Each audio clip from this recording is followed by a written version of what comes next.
Oi pessoal, tudo bem? Estamos aqui com mais um episódio do Tô na Célula. O Tô na Célula é um podcast que tem trazido aí experiências relevantes, momentos assim muito impactantes, e a gente já tem recebido testemunhos de pessoas que têm sido impactadas por esse Tô na Célula, por esse podcast. Então vem com a gente para mais um episódio, eu tenho certeza que vai ser transformador para você. Tô aqui já, com esse irmãozão que está sempre aqui do meu lado, José Guilherme. Mais uma vez, gente, obrigado por vocês estarem aqui conosco. Esse que é um conteúdo que foi feito para engrandecer o nome de Jesus. A gente espera que vocês curtam, gostem. Aproveita, se inscreva no canal, compartilhe e nos ajude a divulgar o amor de viver em vidas. E aí, Brunão, quem que é hoje, hein? Então, cara, esse de hoje, gente, a gente já tem uma história aí, né? E a gente não pode falar muito, né, irmão? Não pode dar spoiler. Você salvou minha vida, né? Mas eu queria apresentar para vocês aqui, com muita honra mesmo, eu me sinto muito honrado, viu? Nossa. Você é um cara muito querido, onde você passa, né? Todo mundo ama esse irmão querido aqui. Eu quero apresentar para vocês o nosso convidado, João Leite. Bruno, muito obrigado. Zé Guilherme, muito obrigado por esse convite. E parabéns, pelo que vocês estão realizando, tão importante. E aproveitando essa ferramenta, esse instrumento que é a mídia, que é comunicar imediatamente com as pessoas. Eu fico imaginando como que Jesus gosta disso, de alcançarmos as pessoas que necessitam tanto, e com essa velocidade, que a mídia, que a comunicação nos ajuda, nós vamos ganhar esse mundo, e ganhar através de programas como esse que vocês, com muita coragem, com muito amor, estão realizando para alcançar as vidas. Amém. Amém. Obrigado mesmo. João, hoje eu vou passar a bola pro meu irmão aqui. Ele, na última gravação, ele falou comigo assim, a frase: hoje vai ser mais ou menos um bate-bola. Eu falei, por aí, E a gente trouxe o Gomes, que foi um goleiro do Cruzeiro, e hoje, nós estamos trazendo aí o João Leite, tão conhecido aí por ser um goleiro do Atlético. Para equilibrar a partida, Para equilibrar a partida, Dois grandes da história. Dois grandes. Então, assim, começa aí, meu irmão, fazendo uma pergunta pro João Leite. João, conta um pouquinho pra gente quem é o João Leite, da onde ele veio, surgiu e virou esse símbolo, não só para a torcida, para o Atlético, que hoje, como o Gomes falou, a gente joga no time de Jesus, né? Amém, isso mesmo. Esse é o time mais que vencedor, Às vezes eu vou em igrejas para falar e o pessoal começa a querer fazer um Atlético Cruzeiro, Quem que é atleticano aqui? Quem que é cruzeirense? Aí, quando eu pego a palavra, eu digo sempre, olha, gente, Atlético, Cruzeiro, eles são passageiros. Eu me incomodo, às vezes, com hinos de clubes, o imortal, Porque eterno é só aquele que segue Jesus. Amém. Só esse que vai ser aquela que segue Jesus, que vão ser eternos. Eu nasci numa vila em Belo Horizonte, a Vila Oeste, na região oeste de Belo Horizonte. Tenho muitas alegrias da minha infância jogando futebol, onde a Via Expressa hoje, perto do estádio do Atlético, ali que eu comecei a jogar. Debaixo da Via Expressa tem um rio. Meu sofrimento era quando a bola caía no rio, e vocês sabem que às vezes as pessoas falam, o goleiro é tão sem sorte que até onde ele pisa não nasce grama, mas também nos campos de várzea é o goleiro que busca a bola no rio. Quando não é tempo de chuva, tudo bem, mas quando está chovendo, aquele volume de água, e você tem que cercar a bola em algum lugar que está todo mundo pedindo, e era exigido do goleiro que ele tinha que buscar a bola. E é interessante que meu pai, um policial e jogador de futebol, jogava no time da Vila Oeste, o Alvorada da Vila Oeste, e meu pai, quando chegava em casa, tirava a farda e ia chutar bolas numa graminha para eu defender. E eu lembro um dia que meu pai chutou, e eu fui lá e encaixei, Naquele tempo a gente encaixava a bola, encaixei a bola, e meu pai, não mexa. Foi lá dentro, buscou minha mãe e falou com minha mãe, olha a defesa que esse menino fez, esse menino vai ser um grande goleiro. Não me transformei num grande goleiro, mas num goleiro grande, Então, mas a outra coisa que marcou muito a minha infância foi que meu pai tinha falado com minha mãe e com meus avós que o primeiro menino que nascesse ia ter o nome do meu avô. E aí nasceu uma menina que ficou com o nome da minha avó, Rita, é a minha irmã mais velha.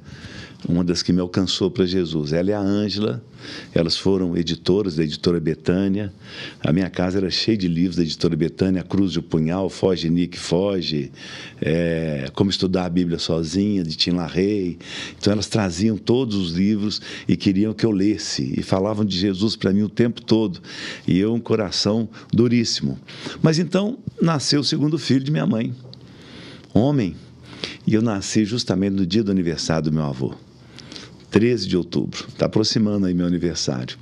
E aí fiquei com esse nome bonito, João Leite da Silva Neto. Meu avô era da ferrovia, ele era do telégrafo.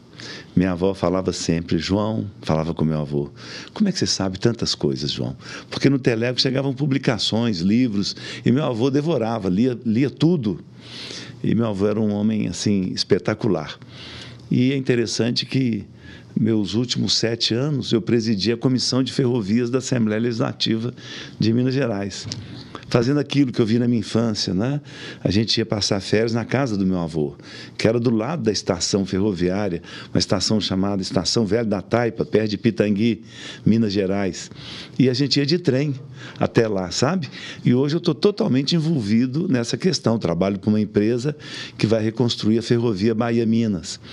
Então, a minha infância foi futebol e amar o trem. Um dia eu estava na varanda da casa do meu avô, no alto, e passava lá embaixo, além da linha do trem, o Rio Pará, que é o segundo afluente mais importante da margem direita do Rio São Francisco. E aí atravessou uma locomotiva, o pontilhão, sobre o rio, e eu perguntei, vovô, que locomotiva é aquela, vovô? Não era uma locomotiva a vapor, não era Maria Fumaça. E meu avô falou, João, essa é uma locomotiva a diesel. É um avanço, João. Mas, um dia, João, a locomotiva elétrica vai vir aqui até Velho da Taipa. Naquele tempo, a gente dormia na casa do vovô e era lamparina, vela, não tinha eletricidade. E vovô estava fazendo aquela profecia, mas ela nunca aconteceu, né? Porque foram abandonados os trens elétricos. A gente tinha um trem elétrico de Belo Horizonte até Divinópolis, a gente pegava ele até Azurita para fazer uma baldeação. Você sabe o que é baldeação, né? Trocar de trem. Trocava de trem para chegar até em Velho da Taipa. Então, eu tive uma infância muito feliz na Vila Oeste, tinha espaço para a gente brincar, tinha muitos campos. Meu pai me fez apaixonar logo pelo futebol, pela seleção brasileira. 1958, 62, o bicampeonato, eu acompanhei com meu pai no rádio, eu gostava de ouvir os narradores gritarem, né? Agarra Gilmar, que era o goleiro da seleção brasileira. Depois, com 5 anos, meu pai me levou para ver um jogo do Atlético, no estádio Presidente Antônio Carlos. Respeite, viu, Zé Guilherme? Estádio Presidente Antônio Carlos é onde é hoje o Diamond Mall. Eu comecei a jogar no Atlético ali. Mas nesse dia que meu pai me levou, eu tinha 5 anos, eu até jogava contra o Bela Vista de Sete Lagoas. Um time que tinha feito excursão pela Europa. E o Atlético venceu por 5-1. E eu no meio daquela torcida e gritando ponta direita do Atlético, chamava Machadinho, Machadinho, Machadinho. Né? Eu queria aplaudi-lo. E ele não dava bola para mim. Eu falei, pai, mas o Machadinho nem me respondeu. Filho, ele não está te ouvindo. Né? Aquela, lotado, o presidente Antônio Carlos. Depois eu treinaria ali e concentrado para jogar contra Cruzeiro, América, os jogos assim importantes do Campeonato Mineiro Juvenil. A gente dormia, concentrava debaixo da arquibancada do estádio Presidente Antônio Carlos. Então eu tive uma juventude, e iniciando a minha vida, adolescência e a minha juventude, assim, muito feliz, né? Muito feliz com minha família. Somos 5 irmãos. Meu pai faleceu já, minha mãe está com 91 anos, e a gente reveza, uma vez por semana eu durmo com ela mora em Pedro Leopoldo, e eu vou lá dormir com ela, e para mim é uma alegria muito grande, vendo ela assim, ainda firme, não é? Apesar do Alzheimer, ela firme ainda. Então, minhas lembranças são lembranças muito boas. Eu fico imaginando, né? Não sei se você vai concordar comigo, Bruno, mas a gente olha para o João e a gente vê uma paz, né? E a gente sabe o jeito de falar, o jeito de se posicionar, calma, como eu queria ser assim. Mas, assim, João, me conta, isso sempre foi uma característica sua? Você veio assim, nasceu assim? Você tem esse, ou foi um dom do Espírito que você adquiriu? Como? Com a sua conversão? Como é que foi? Meu pai era um homem assim muito... É um gentleman, meu pai. Policial, foi guarda do governador Juscelino Kubitschek. Então ele... Meu pai, as pessoas lembram muito dele. Um dia um primo meu falou que encontrou com meu pai, ele já tinha saído da polícia, aposentado, e estava na segurança do Banco Bozano Simonsen, que era na Espírito Santo com Goitacazes. E aí terminou e meu pai estava morando já em Pedro Leopoldo. E foi andando com esse meu primo até a rodoviária. Aí meu primo depois me falou: João, o tio cumprimentou, eu contei, 140 pessoas.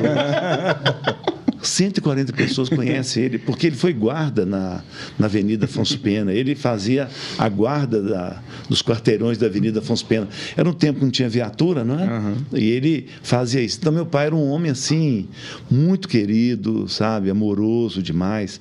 E isso influenciou muito a mim e meus irmãos. Eu tenho um irmão, o Dé, a gente chama ele de Dé, mas o nome dele é Valdemir. Meu pai era gêmeo. Meu pai é Valdemar e tinha um gêmeo, Valdemir. Mas para nós hoje o Valdemir é Dé.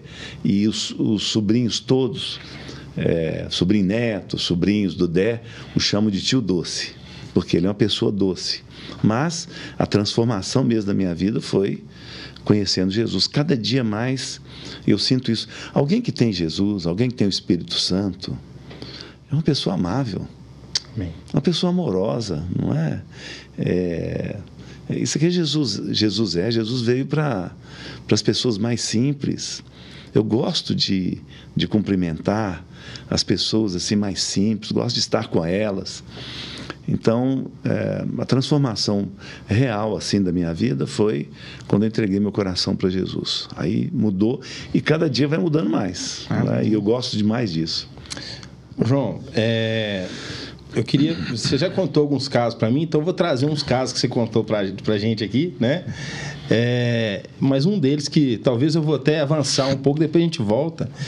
Mas era quando você falou para mim que toda vez que você entrava em campo, você entrava com a Bíblia debaixo do braço. Uhum. Lembra que você me contou esse caso? E eu fui ver, e tem muitas fotos mesmo, sua com a Bíblia debaixo do braço. E... como que era? Como que você teve essa ideia? Isso foi algo que o Senhor colocou no seu coração? Como foi? Olha, quando eu entreguei meu coração para Jesus, eu era o 4º goleiro reserva do Atlético. E a minha oração, quando o pastor foi na minha casa e me ensinou a orar, porque o dia da minha conversão, quando eu fui lá na frente da igreja, a primeira igreja batista de Belo Horizonte, eu cheguei lá assim... Só queria uma coisa do pastor, que ele me ensinasse a orar. Só que uma multidão foi entregando a vida para Jesus, sabe? E eu falei com o pastor Rubens Schreiber, que hoje é pastor da Igreja Batista da Renascença. Eu falei com ele: me ensina a orar. Ele falou assim: não, hoje nós só vamos orar por vocês. Não, mas eu preciso aprender a orar, eu tenho um pedido para fazer para Deus, eu não sei. Não, tá bom, essa semana eu vou na sua casa, mas hoje nós só vamos orar por você. Eu falei: então tá bom. Quarta-feira ele foi, me ensinou a orar. Quando ele foi embora, eu ajoelhei. A gente era muito pobre, o chão da minha casa era de cimento e saíam as pedras de brita para cima. Eu ia ajoelhar ali muitas vezes, sabe? Eu estava ajoelhado ali, eu fiz a minha primeira oração, que eu nunca mais vou esquecer. Eu falei com Deus: Deus, arruma um time para eu jogar. Aqui no Atlético eu sou o 4º goleiro, o treinador não pode nem me ver. Eu vou para qualquer lugar, Deus. Passaram 5 meses, eu passei de 4º goleiro do Atlético a ser o primeiro. Então havia no meu coração assim uma gratidão, a minha estreia como goleiro titular do Atlético, essas coisas todas. E aí eu vi o Alex Dias Ribeiro correndo com o carro na Fórmula 1, e ele, onde estivesse, ele colocava Cristo salva naquela língua. Ele estava na Alemanha, estava em alemão. Ele estava na Inglaterra, Jesus save. Ele colocava no carro? No carro de Fórmula 1. Um negócio impressionante. Aí eu falei: eu vou fazer isso que esse Alex Dias Ribeiro faz. Coloquei na camisa do Atlético, desse lado, a inscrição Cristo salva. E era uma inscrição pequena. Eu comecei a jogar com aquilo. Um dia um árbitro apitando o jogo do Atlético viu a inscrição, relatou na súmula, e a CBF manda um comunicado para o Atlético dizendo que se eu jogasse com a camisa novamente, o Atlético perderia os pontos, que eu não podia fazer aquilo. me comunicaram, eu usei outra camisa, mas na terça-feira, depois do jogo de domingo, a imprensa do Brasil inteiro estava lá, onde a gente treinava, e queriam me entrevistar. Aí eu, quero entrevistar você. Eu fui lá, estava Folha de São Paulo, Globo, estava todo mundo, Jornal do Brasil. Aí eu cheguei lá, pois não, a gente queria entrevistar você sobre o Cristo Salva. Eu falei, pode? Não, mas nós queremos que você coloque a camisa. Eu falei, que eu posso colocar a camisa. Fui lá no meu armário, peguei a camisa. Tudo que o crente quer, né? E coloquei a camisa, Cristo Salva, Rede Globo filmando, Folha de São Paulo fotografando, e eu fazendo assim. E no final daquela coletiva, um repórter perguntou, e agora, João Leite? Mandaram você tirar Jesus da sua camisa. O que você vai fazer? Eu falei, não vou fazer nada. Eles podem tirar Jesus da minha camisa, mas do meu coração, não. Eu vou seguir Jesus para sempre. Aquilo marcou, amém, sabe? Aquilo marcou naquele tempo. E aí, o que eu ia fazer agora? Aí fomos jogar um jogo contra o Flamengo no Maracanã. Foi um jogo, assim, impressionante, porque era um jogo para as vítimas da enchente em Minas Gerais de 79. O Rio Doce subiu, arrasou com Valadares. Foi terrível. Então, resolveram fazer um jogo com a renda para as vítimas. 179 mil pagantes no Maracanã. E o Pelé falou que queria participar do jogo. Eu pensei, o Pelé vai jogar para nós, né? Mineiro, né? Jogou pelo Flamengo. Então, o ataque do Flamengo era Pelé e Zico. E naquele dia, o pastor Jorge Foster, que era presidente da editora Betânia, vai no hotel no Rio de Janeiro com a Bíblia na mão e fala comigo, João, por que você não entra em campo com a Bíblia e dá para o Pelé? Eu falei, Jorge, eu imagino que não dá nem para chegar perto do Pelé, então dá para outro jogador do Flamengo. Vou dar para o goleiro do Flamengo, Cantarelli. Aí entrei pela primeira vez com a Bíblia no campo, cheguei lá no Cantarelli, passei um sermão nele, né? Tá aqui a Bíblia para você, eu sei como é que é essa posição nossa, ingrata, tem as goleadas, tem os frangos, tem as contusões, e o Cantarelli, tá, obrigado, e tal, entreguei para ele. Terminou o jogo 5-1 para eles, né? Aí demorei a sair do campo, e quando eu estava passando no meio campo, eu contei com o Cantarelli. Eu falei, tá vendo, Cantarelli? A Bíblia vai me ajudar agora. Quando eu chego no túnel, eu demorei, porque explicar 5 gols que eu tomei, né? Aí quando eu cheguei no túnel, tinham fechado a grade que dava para o vestiário. Aí eu, gritando, ninguém me ouvia, eu gritando. Aí tinha um buraco em cima na grade, eu segurei. Quando eu levantei a perna para passar, deu cãibra na perna que estava no chão. E eu urrava de dor. Aí, com muito custo, eu consegui passar. Cheguei no vestiário, não dá nem para reclamar, tá todo mundo triste demais. E eu pensei, esse negócio de entregar a Bíblia em campo, acho que é difícil, hein? Mas eu não parei. Eu tenho até uma foto aqui, eu guardo no meu celular, as Bíblias que eu comprava, sabe? Comprava, assim, um monte de Bíblia. E alguns pastores também davam. Pastor Glaicon Terra Pinto, Ciro Otávio, davam Bíblia, e toda vez que eu renovava o contrato, eu fiz um voto com o Senhor, eu dava a Bíblia para os jogadores do infantil do Atlético, do juvenil, do júnior. Então eu alcancei muitos daqueles jovens jogadores. É interessante que um dia eu estava fazendo musculação, recuperando a contusão, e o massagista Belmiro do Atlético entra lá, eu estava fazendo um exercício lá, num daqueles equipamentos, ele falou assim, tem um menino do infantil querendo falar com você. Aí entra um menino alto demais e tal, não sei o quê. Aí ele falou assim, posso falar com o senhor? Eu falei, claro, fala comigo. Aí ele falou assim, como que eu faço para entregar a vida para Jesus? Eu falei, vem cá. Aí orei com ele. Aí mandei ele para a igreja. O nome dele é Kleber Américo da Conceição, o Clebão. Ele era um menino, eu nunca vi um peixe tão fácil, né? É zagueirão, veio na minha mão, né? Nós somos amigos até hoje, né? Assim, ele muito firme, casado com a irmã da Nive Soares, com a Cláudia, uma família muito querida. E aí, então, eu não parei de dar Bíblias. Eu lembro que eu fui para a seleção brasileira. Aí íamos jogar contra a Alemanha. Tony Schumacher era o goleiro da Alemanha. Eu peguei lá João capítulo 14, verso 6, e copiei em alemão, né? Na dedicatória. A Bíblia é toda em alemão, e na dedicatória eu copiei João 14, 6. Diz Jesus, eu sou o caminho, a verdade e a vida, ninguém vem ao Pai senão por mim. Aí, pum, no começo do jogo, entreguei para o Schumacher a Bíblia. E aí, o homem ficou assim, emocionado, sabe? No intervalo do jogo, ele me deu uma luva de presente. As luvas alemãs, historicamente, foram as melhores. Eu conseguia comprar uma por ano. E ele me deu uma luva. Terminou o jogo, vem ele lá, e veio um rapaz do túnel da Alemanha, e ele me entregou uma caixa com quatro pares de luvas alemãs. Eu falei, puxa, uma luva alemã era mais de $200. E eu peguei Naquela aquilo. época, né? Naquela época. Eu falei, não, que Bíblia barata foi essa? Aí, em 82, fomos disputar o torneio de Paris, contra o Paris Saint-Germain, Dinamo de Zagreb e Colônia. E aí, chegamos para jantar no hotel, estava o Colônia. Quem era o goleiro do Colônia? Schumacher. Aí estava o Banhoff, que jogava na Espanha. Vieram os dois, ele emocionado, o Schumacher, e o Banhoff conversando comigo. Aí falou, o Schumacher quer saber se vocês vão jogar na Alemanha. Eu falei, vamos jogar. Mannheim, Saarbrücken, vamos jogar nesses lugares todos.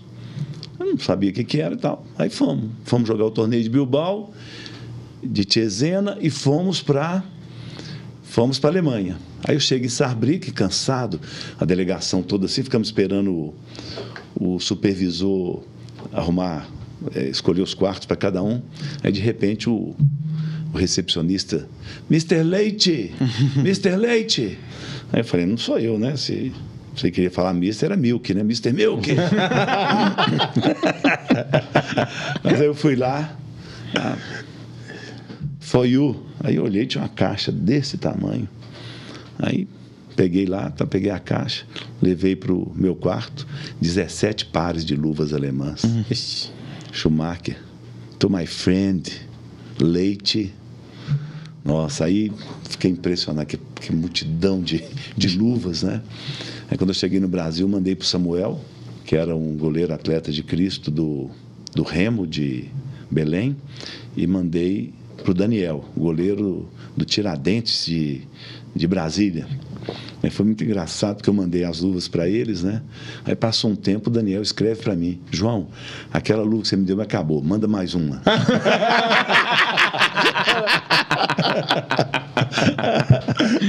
Sim.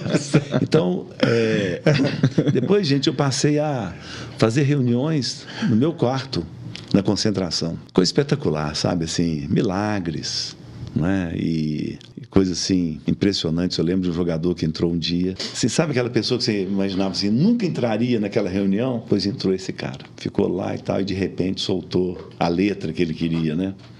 Eu sei que já me falaram aqui que vocês oram. Eu quero ter um filho. Eu não tenho filho. Estamos tentando, eu e minha esposa. Minha esposa está numa situação, ela está devastada. Vamos orar agora. Pois Deus não deu o menino. Amém. Então aquilo eram sinais assim muito fortes, sabe? Da presença de Deus conosco. Eu vi jogador ser curado de contusão. Vi jogador ser liberto de possessão.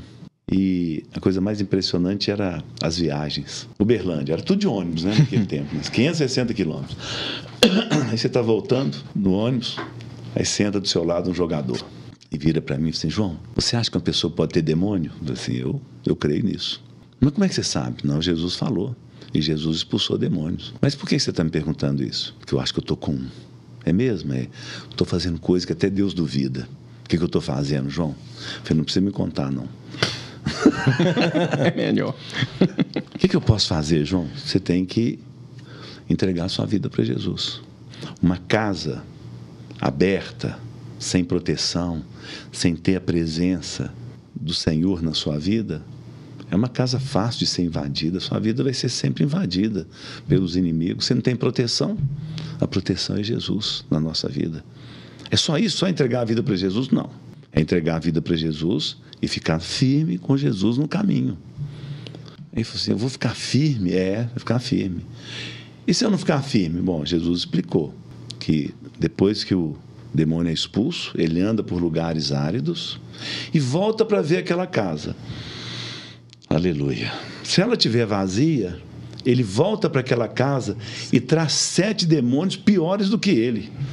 Aí aquele jogador levantou e falou assim, deixa eu falar, João, eu não vou ficar firme com Jesus mesmo, então deixa só esse demônio aqui comigo. Você vê? Porque se eu entregar a vida para Jesus, eu não vou ficar firme, vão vir os 7 piores do que ele, então eu não quero. Então, era demais. Uma vez nós fomos jogar em Engraçado, né? Que assim, as pessoas, elas do que você falou aí, eu te cortando rapidinho, mas como que algumas pessoas elas deixam de ter uma experiência de vida nova, plena, porque elas não abrem mão de viver um pecadinho que às vezes coisa boba, né? Mas elas não abrem mão, né, João? É isso mesmo.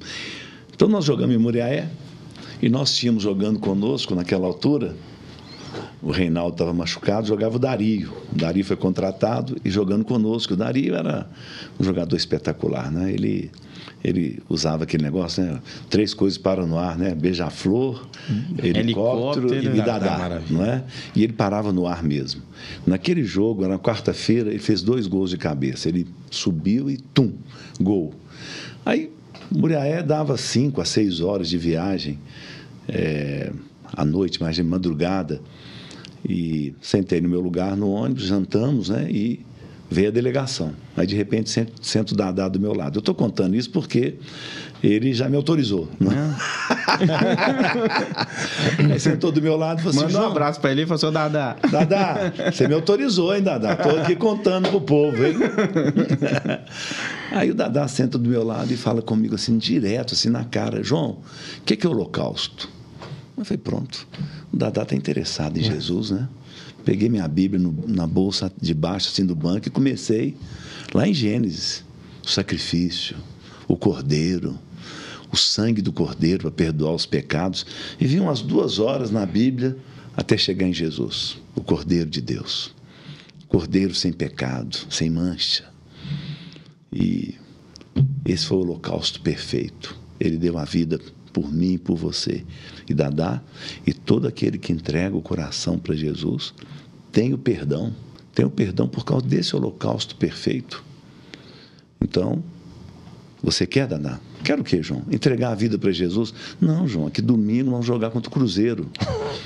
E eu quero fazer um gol, eu quero fazer o gol holocausto. Eu não sabia o que era, agora já sei. Muito obrigado, levantou e foi embora. Eu nunca vi uma perda de tempo igual aquela. Aí chega no domingo, Dadá para no ar e gol do Dadá. Aí termina o jogo, os repórteres entrevistando. E aí, Dadá? Não, eu fiz o gol holocausto. Eu ofereci o Cruzeiro como sacrifício vivo no altar. Ele aprendeu tudo, sabe? E ainda deu entrevista para contar tudo isso. Então, essa era a minha vida, sabe, gente? O tempo todo visitando jogadores. E desculpa te interromper, mas eu vou aproveitar essa deixa que o senhor deu. Porque é o seguinte, todo mundo, ou nem todo mundo, mas a gente conhece o dom do evangelismo que o senhor tem. E a maioria dessas histórias que o senhor contou foram pessoas vindo até o senhor. Mas a gente também sabe, quando o senhor está no púlpito e começa a falar, várias pessoas entregam onde quer que seja. Se eu estiver falando bobagem aqui, mas a gente tem essa vivência, né? Da onde o senhor acha que vem isso? É do exemplo de vida que o senhor dá? É da sua vida com Jesus? Ou foi uma coisa que isso foi... Deus falou um dia com o senhor, foi mostrando? Como é que foi isso? Olha, eu acho que meu nome vai ser João Evangelista, né? No céu, né? Isso é uma honra, assim, né? Para o cristão, né? Porque sim, nós temos os outros dons também, né? Que são sensacionais. Eu fui identificando isso, né? Eu vou ser um pregador, assim, aquele exímio pregador, né? Como Zé Guilherme, assim, um estudioso e tal, não sei o quê. Mas o que as pessoas gostam muito é das histórias assim que eu conto, sabe? Elas são entusiasmadas com isso. O pastor Paulo Mazzoni fala assim, olha, você vai pregar hoje, mas não fala mais que você foi o 4º goleiro do Atlético. Mas, pastor Paulo, isso é muito importante as pessoas saberem, né? O milagre que foi, porque parecendo que eu era um grande goleiro, sensacional. Para isso, nós estamos esperando a vinda do pastor Paulo aqui, viu? Benção, viu, pastor Paulo? Nós estamos querendo o senhor aqui conosco. Tem que avisar muito dia que a gente não pode perder, não. Né? Amém. Então, foram passos da minha vida, né? Quem me incentivou muito a pregar foi o pastor Jorge Foster. Eu fui numa das primeiras reuniões da história da DONEP, em Niterói. Fiquei na casa do Altomir Cunha, né, que hoje é o presidente, acho que mundial, o vice-presidente, não sei. Você imagina, hoje é quinta, sábado eu falo no capítulo da DONEP, no bairro industrial, aqui no Barreiro ali, né? Barreiro. Então, em 1978 foi quando eu falei pela primeira vez e eu lembro do pastor Jorge falando comigo, João, você foi bem demais. É isso, João, o início, o meio e o fim. Então ele me entusiasmou muito, sabe? E para alcançar as vidas. E a outra pessoa, assim, que é... Se eu for numa igreja com a Eliana, falar e não fizer um apelo, ela fica emburrada comigo assim uma semana. Ela fala assim, tem que fazer apelo. Tem que fazer apelo. E outras marcas na minha vida também me impulsionaram muito para isso, sabe? Eu tinha um grande amigo, supervisor do Atlético, chamado Wilson de Oliveira. Certa vez nós fomos jogar na Holanda e nós fomos de Amsterdã até Escandei, de ônibus. E eu em pé na frente, falando de Jesus para ele. Ele era uma pessoa assim querida, sabe? E eu falando, e no final da minha conversa com ele, assim, Wilson, você quer entregar a vida para Jesus? João, eu não quero, João. Tem coisa na minha vida que eu não quero. Mas continua sendo você, João. Continue fazendo isso para os seus colegas. Continue, aleluia, falando com eles, João. E aconteceu que passaram alguns anos e o Wilson de Oliveira ficou muito doente. E pediu para eu visitá-lo. Ele estava no hospital e eu fui visitá-lo. O médico permitiu, porque era um pedido dele, ele na UTI. E eu fui lá naquele hospital e... Wilson, lembra da nossa conversa na Holanda? Para você entregar a sua vida para Jesus? Aí ele falou assim comigo, eu lembro. E aí, Wilson, você não quer agora? Não, João, hoje eu já não estou bem assim, João. Volta amanhã. Eu aceitei, só que não teve amanhã. Ele faleceu naquela madrugada. Isso foi assim, me matando por dentro, sabe? Eu ter perdido ele. Eu não quero perder ninguém, sabe? Que Deus me dá. Então, onde eu estou, vai ter apelo. Amém. Vai ter apelo, porque é a coisa mais importante. Eu fico sempre pensando, né? Às vezes as pessoas falam comigo assim, fulano, eu falo, né? Fulano entregou a vida para Jesus. Não, aquilo lá não tem jeito, não. Agora, depois de tudo que ele fez, eu gosto sempre de falar do ladrão na cruz, né? Hoje mesmo estarás comigo no paraíso. Ô, João, aproveitando isso aí, é algo que eu já vi, que isso faz parte da sua rotina, é fazer essa pergunta para as pessoas. A gente brinca, pessoal, que tem gente que fica ali um ano, né, apresentando o evangelho, né, ensinando para a pessoa, e o João chega com 5 minutos, ele já fala para o cara, entrega a vida para Jesus e o cara vai. Mas essa expressão, você já entregou a vida para Jesus? Eu vi que isso é muito comum para você, né? Eu queria que você explicasse ela para a gente. Assim, porque às vezes pode parecer um crentez, sabe? Aquele, você entregou a vida. O cara fala assim, não, eu conheço Jesus desde que eu nasci. Mas tem uma explicação por trás, né? Que você explica para a gente? Essa é a melhor hora, né? Quando ele fala assim, eu já nasci. Eu e minha filha Daniela, esposa do pastor Daniel Mazzoni, nós temos assim um pregador... Pastorzão legendário. Querido, né? Aquele ali é querido demais. Um filhão, né? Ele gosta. Filhão! Bom, eu e Daniela somos muito impressionados com Spurgeon, especialmente com o livro O Conquistador de Almas. Esse livro me ajudou muito a pensar em umas coisas. O livro fala, por exemplo, sobre... o que você vai pregar, né? Eu gosto muito de... Amanhã, depois de amanhã eu vou falar no capítulo da Dona Ep, Jardim do Céu. O que eu vou falar? O que Spurgeon falaria? Fala do amor de Jesus. Fala que ele ama as pessoas que estão ali. Porque muitas vezes você vem com a chibata, né? Pá, batendo, né? Mas você tem que preparar para fazer um convite de vida eterna. Spurgeon fala assim, como é que é um convite, hein?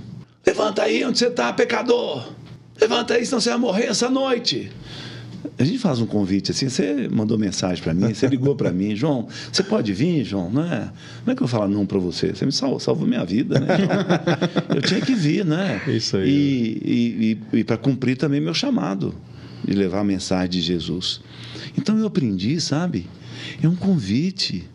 Você faz um convite para a pessoa, você tem que deixar a pessoa à vontade para atender aquele pedido. O que é a primeira coisa que eu faço, né? Oro com as pessoas. Primeiro eu conto. Primeira coisa que eu conto, e que você fica rindo de mim, que uma coisa que me desanimou muito no mundo foram as pessoas falando de diversas religiões e tal, e que eu não acreditava. Quando eu fui fazer meu primeiro teste no Atlético, morava perto da minha casa uma mulher que Minha mãe falava que ela sabia para frente, para trás, sabia tudo para os lados, né? E minha mãe sentiu que eu estava assim com medo no dia anterior para fazer o teste. E minha mãe, pode deixar comigo. Vou lá naquela dona que sabe tudo para frente e para trás, ela vai orientar. Aí minha mãe atravessou a cerca lá, foi lá e depois voltou. E aí, mãe? Ah, pediu a nossa galinha preta. Aquela poedeira, mãe, é.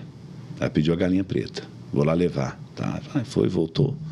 Nossa, nossa galinha preta, né? Aí minha mãe voltou e falou assim, ó, tudo resolvido. Desceu, subiu uma coisa lá, não sei o quê, e falou que amanhã no treino, lá no Atlético, vai dar tudo certo, porque vai estar no gol com você um espírito chamado Carvãozinho. Diz que esse Carvãozinho é uma fera no gol. Então, aí no outro dia eu cheguei para treinar no Atlético. Cheguei para treinar no Atlético. Aí apareceu o exército de Branca Leone e os meninos que iam treinar comigo, né? Cada um com a roupa, short, não sei o quê. Eram uns 200 meninos. E aí formaram um time. Põe esse magrelo aí, era eu. Põe esse magrelo aí eu ia treinar no time, para treinar contra o time titular do Júnior do Atlético. De repente abriram a porta lá do vestiário e saiu aqueles brucutu lá de dentro. Quando eles passaram perto de nós, era assim... Eles queriam matar a gente, sabe? Aí eu entrei no gol. O gol é grande demais, sabe, gente? 7,32 m por 2,44 m de altura. Eu entrei naquele gol e eu estava assim... mal, nem respirava. Gente, olha o tamanho disso aqui, olha os caras que nós vamos jogar contra eles. Aí eu olhei pro gol, lembrei. Diz que o Carvãozinho tá aí no gol, não é? E que vai me ajudar. 10 minutos de jogo, 8-0 pro time. Eu tomei gol de tudo quanto é jeito. Terminou o treino, o treinador veio e falou assim, você é alto e tal, mas achamos você muito mole, né? Se você quiser voltar, pode, mas nós não gostamos, não. Eu como é que eu vou voltar, né? Depois disso, né? Então... Essa história é boa demais. Não é porque eu fico rindo. Eu já contei essa história para muita gente. Aí eu desisti dessas coisas. Mas aí eu voltei, o Carvãozinho não foi para atrapalhar, eu passei no teste do Atlético e comecei a conviver com meus colegas. Todos, assim, supersticiosos, sabe? Acreditavam num monte de coisas. Era uma coisa terrível. E foi nesse momento que minhas irmãs converteram. Falar do amor de Jesus para mim e ficaram assim firmes, 3 anos e meio para entregar a vida para Jesus. Minha mãe falava comigo, fica longe, hein? Fica longe com essas meninas. Mas a vida delas... Quantos anos você tinha, João, quando você entregou a vida? 21 anos. Com 21 anos. Dia 31 de março de 1977, eu entreguei minha vida para Jesus. Em outubro, eu estreiei como goleiro titular do Atlético e Santos no Mineirão, 3-0 para nós. Aí eu não saí mais. Mas você fez uma pergunta importante, sabe? O que me fez, assim, que tocou muito em mim para entregar a vida para Jesus? A vida das minhas irmãs, Rita e Ângela. Elas tinham fé demais. Às vezes passavam por dificuldades financeiras lá em casa. Naquele tempo, o policial ganhava muito pouco, com 5 filhos. E meu pai um dia falou assim, né, para a gente, com minha mãe, que não tinha dinheiro, que a gente não tinha nada. Veio de lá minha irmã com a mão levantada e disse, vamos orar, porque Jesus proverá. Eu era muito incrédulo, quero ver, né? Não tem dinheiro. Eu ganhava assim e de repente apareceu o dinheiro. Um dia, meu pai teve uma desavença com minha mãe e resolveu ir embora. E lá vai meu pai, vem minha irmã com a mão levantada. Vamos orar, porque Jesus, o príncipe da paz, vai trazer paz para esse lar. Meu pai viveu 54 anos com minha mãe. Glória a Deus. Mas era muito difícil, assim, o entendimento deles, né? Mas a paz estava na nossa casa. Era muito mais forte do que aqueles desentendimentos. Então eu ficava comparando a vida das minhas irmãs com a vida dos meus companheiros. Meus companheiros que iam para balada, meus companheiros que saíam do treino, começavam a beber e só no outro dia apareciam cheio de bala de eucalipto na boca, para o treinador não sentir o bafo de álcool, né? De ter passado a noite toda bebendo. Então eu comecei a comparar. E uma coisa que foi assim determinante, eu estava treinando um dia, depois de todos os outros jogadores, e um jogador chutou a bola e a bola pegou no meu dedo e eu tive uma luxação completa. Aí eu pensando, eu treinando de manhã e de tarde, me esforçando e sem chance, não é? Aí eu falei com minhas irmãs, me leva uma igreja que eu quero entregar minha vida para Jesus. Nessa época você ainda era o quarto goleiro? Eu era o quarto goleiro. Era o quarto goleiro, não tinha chance. Você imagina, depois de entregar a vida para Jesus, fazer um pedido, não para jogar no Atlético, para jogar em outro time, que eu achava que no Atlético eu não ia ter chance. Aí veio a minha oportunidade. Então, o Senhor não só te deu a oportunidade, como Ele te colocou na história do Atlético, né? 684 jogos pelo clube. Ele te colocou toda vez que pensa, igual tem a homenagem, o estádio inaugurado, né? O João Leite é convidado a participar. É interessante por causa do testemunho, né? Por causa da presença do Espírito Santo, de Jesus na minha vida. Eu fico muito impressionado com... Hoje é um pouco diferente. Às vezes eu encontro com uma pessoa assim, João Leite, minha bisavó era sua fã. Hoje eu encontrei... Que beleza. Hoje eu fui no estádio, né? Aí veio uma moça lá. Não, ai, faz um vídeo para minha mãe aqui. Ela chama Darcy. Faz um vídeo. Falei, melhorou, né? A mãe dela. Ela é sua fã. Fala aqui com ela e tal. Aí eu fiz um vídeo falando. Mas o impressionante da relação com a torcida do Atlético é que, sabe assim, às vezes eu encontro com os atleticanos no interior de Minas e tal, parece que eu sou da família do cara, sabe? Ah, porque quando você fez aquilo, quando você não fez aquilo e tal. Eu lembro um dia que eu cheguei para treinar no Atlético e o porteiro falou comigo, João, aquele homem está te esperando desde a madrugada. Aí fui lá conversar com o homem, como é que vai, tudo bem? Ô, João Leite e tal, me abraçou. Ele não estava nem assim bem, ele estava meio sujo. Aí ele falou comigo, João Leite, vim aqui te procurar porque eu sou do Jequitinhonha e eu vim buscar trabalho aqui e tem 3 dias que eu estou dormindo na rua e não consegui o trabalho. Então eu vim pedir ajuda sua para eu voltar para casa, para voltar para o Jequitinhonha. Eu falei, mas meu pai é chefe de segurança de um banco, ele arruma emprego para você. Ele falou comigo assim, não, que eu vi nas ruas de Belo Horizonte, eu não quero criar meus filhos aqui não, vou criar meus filhos lá. Me ajuda, João, a voltar para casa. Falei, claro que eu vou te ajudar. Dei um dinheiro para ele, dei um dinheiro a mais para ele comprar comida na viagem, né? Um lanche. Mas aí ficou uma coisa na minha cabeça, né? Eu falei, mas por que você me procurou? Eu falei, João, eu sou atleticano, João, eu te conheço. Eu sabia que se eu precisasse de alguma coisa em Belo Horizonte, eu podia te procurar. Olha aí. Porque você ia me ajudar. Então eu tenho um sentimento, assim, de ser da família das pessoas, sabe? Eu tenho um respeito, assim, por isso, muito grande, né? Um amor das pessoas, né? Uma paixão com os jogadores. A gente vê aí hoje o Hulk, né? Como é que as pessoas gostam dele e tudo, né? E de outros jogadores também, né? Não, ia ser um cara que... eu falo, né? Que você sabe, eu sou de uma família de cruzeirenses, né? Mas você é um cara que não tem como a gente não gostar, né? Igual a gente brinca muito. Uma vez eu fui lá na TV Alterosa e encontrei o Dadá, né? Tirei uma foto com ele, eu tava com uma camisa azul. Ele falou, não, mas você com essa camisa azul, brincou. Mas são pessoas assim que jogaram nos times rivais, mas assim, que a gente gosta, né? Porque são pessoas que a gente entende que fazem parte da história de Minas. E ainda mais assim, eu tenho a oportunidade de caminhar umas montanhas com o João Leite. Então, não tem como a gente não ficar admirado pela pessoa que você é, não, viu, João? Eu achei, nessa história que o senhor contou, achei tão importante, né, que a gente está aí do outro lado, a gente tem que entender uma coisa, a verdade não precisa de defesa. E existe uma verdade. E como as suas irmãs mudaram a história. Começou dentro da sua casa, com 2 irmãs, e você aí, que está pensando que é só você, acorde primeiro, que você vai levar sua família junto. A gente também tem a história, né, Bruno? Na sua casa foi assim, né? Primeiro Amém. Acordar, levou todo mundo. Então, acredite, né? Quanta honra ter as suas irmãs, porque sem elas a gente não estaria aqui hoje, falando da sua história, da sua conversão e como Deus mudou a sua vida. Rita e Ângela. Rita e Ângela, um abraço, Rita e Ângela. É que você falou o nome da esposa, você falou aí o nome, eu sei que é esposa, mas fala da sua esposa aí pra gente aí, você, né? A gente um legendário, paixão, né? Minha paixão, né? Eliana é minha paixão. Eu, às vezes, brinco, digo assim que... Eu tinha que casar, mas eu precisava ter casado com a capitã da seleção brasileira de vôlei, né? Então, as ela mulheres foi capitã amando da seleção? Foi, capitã. Que legal. Por 12 anos. Foi atleta olímpica, foi na Olimpíada de Moscou, campeã sul-americana. A carreira dela é uma carreira... Os meninos falam lá em casa, né? Rapaz, calma, que a mais famosa aqui é a mamãe. Não é você, não é? Eu não sei nem contar quantos jogos que ela tem pela seleção brasileira de vôlei. E evangelizava, né? Também. Isso...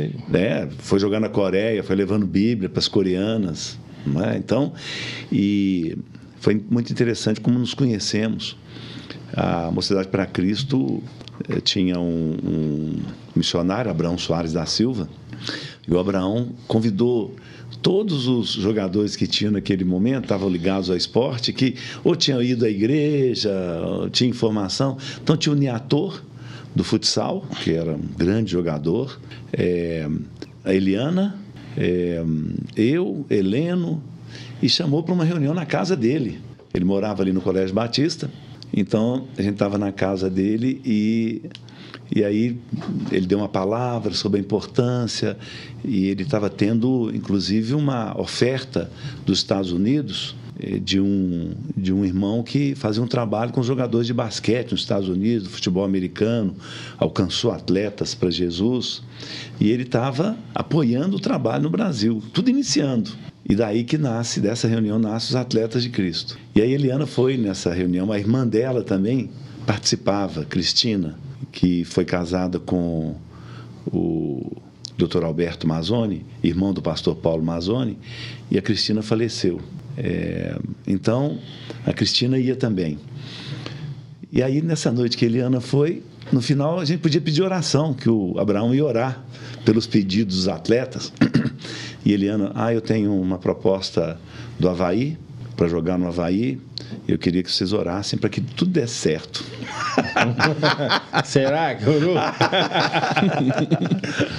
Aí foi feito um retiro, aí eu dei uma carona para ela, levei ela no carro e tal, fomos conversando, aí teve meu aniversário, ela foi lá em casa, levou de presente um bombom desse, sonho de valsa, para mim é o presente que ela me deu. E aí nós começamos, ela indo na Central, e eu era da Primeira Igreja Batista. Aí fomos na Primeira Igreja Batista, no culto e tal.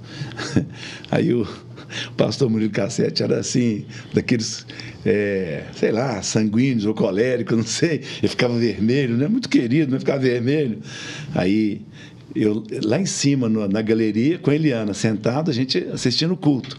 Aí ele fala lá de baixo: aí, João, tô vendo você com a Eliana aí, hein? Ela tem que vir para cá, viu? Efésios 5. Aí saímos de lá, eu falei: bem, o pastor falou, né? Você tem que vir para cá. Você está lá na Central com a Cristina, você tem que vir para cá. Juliana nem era ainda convertida, nem a Dora. E aí, Eliana falou assim comigo: vamos orar, né? Aí começamos a orar para aquilo. Eu fui para a Central em 78, imagina. 79 eu fui para a Central. E aí nos casamos no final de 79. Nós vamos fazer agora 44 anos de casados. Amém. Amém. E Eliana é uma pessoa forte. 2 cânceres vencidos. Isso. Sabe, assim, uma pessoa fantástica, né? E eu jogando o tempo todo. Ela, grávida da Débora, que é a nossa filha mais velha, ainda jogou o Campeonato Brasileiro pelo Minas. E depois parou. Parou e falou: vou criar meus filhos. E ficou em casa com os meninos, largou o vôlei, largou o trabalho de jornalista e ficou em casa com os meninos. Então, ela é assim, uma pessoa... Nós construímos recentemente uma casa e as pessoas: João, mas ficou bom, né, João? Você não tem um tijolo meu aí. Ela é aquela mulher de Provérbios 31. Ela compra, cuida dos meninos, cuida dos netos. A minha neta, que mora no Canadá, filha da Débora e do João Vitor, né? Ela, às vezes a Débora chega na escola para buscá-la e ela fala assim: mas minha avó não veio me buscar? Imagina, tadinha, né? Ela está lá no Canadá, achando que a avó vai por causa da ligação que tem com a avó, apesar da distância, para vocês verem como que ela é uma pessoa presente, muito forte, presente, né? E tem o Eltim também, né? Eltim é goleiro de onde agora? De Jesus. Amém. Eltim foi um fenômeno, né, no esporte, né? Ele foi da Seleção Brasileira de Futsal, da Seleção Mineira de Basquete e da Seleção Mineira de Voleibol. Olha aí. Era interessante o Eltinho, quando eu ia namorar com a Eliana, a gente ficava na copa, assim, almoçando, de repente eu ouvi um barulho no telhado, nos telhados, blá, blá, blá, blá, blá. Aí ele dava um salto mortal e caía dentro da copa. Dr. Elton, pai dele, assim, Elton, meu filho, já falei com você, não vem do Promove pelos telhados. Ele era professor de educação física e o Promove era onde era a casa do Dr. Antônio Aleixo, ali na Estevão Pinto, o avô deles, né?